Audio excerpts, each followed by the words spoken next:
Madam Vice President, Black men, as you know, are a closely watched voting bloc. You've hosted Black men at your residence. Yep. You have engaged Black men and centered them in your economic opportunity tour. But polling shows that some Black men, particularly young Black men, are considering voting for Donald Trump, and they see him as better for the economy.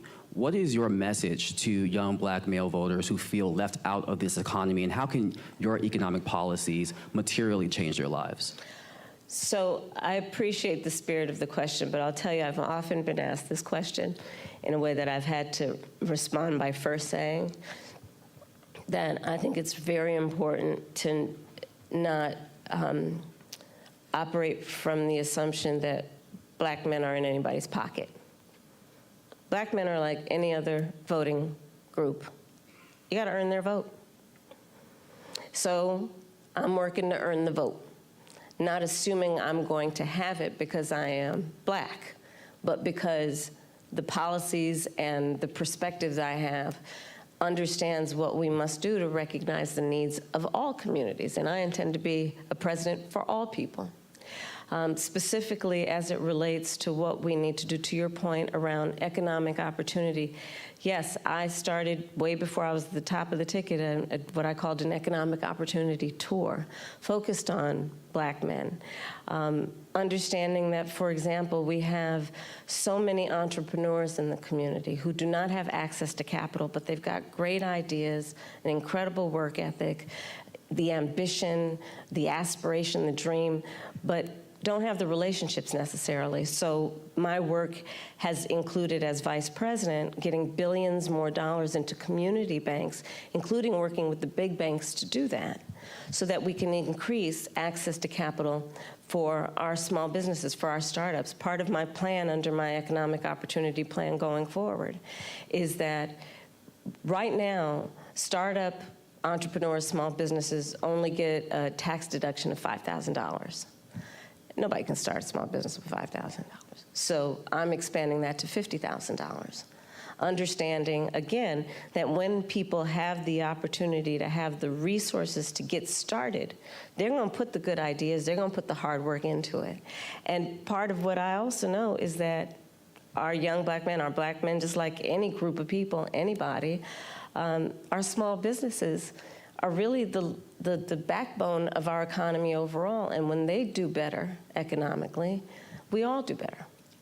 Part of my work is about understanding what we need to do in dealing with, for example, the historic inequities that have faced the Black community around home ownership, right? I don't have to go through the history with anybody here about what that has meant in terms of redlining, what that has meant in terms of biases in home appraisals, and what the impact it has had on stemming the opportunity to build intergenerational wealth because of those obstacles.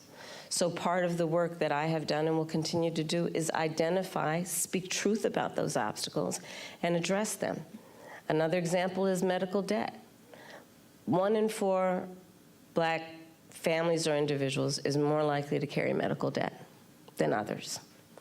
So part of my perspective, and as vice president, part of the work that we have done is to say that we're gonna eliminate medical debt from being on your credit score. Because until now, medical debt worked against your credit score, and people know their credit score like your weight, right? You know that number. And the difference between what that number is and what it needs to be is the difference between you being able to get a car loan, a small business loan, or even a lease on an apartment. And so part of my approach is understanding the obstacles that traditionally and currently exist to allow anyone, including Black men, be able to achieve economic wealth. And I'm gonna tell you, I don't think it is sufficient to just only talk about economic policy around reducing unemployment. It is an important marker, and I'm proud of the work that we've done thus far, but it should be a baseline there, everybody's working. The point is, do people have an opportunity to build wealth?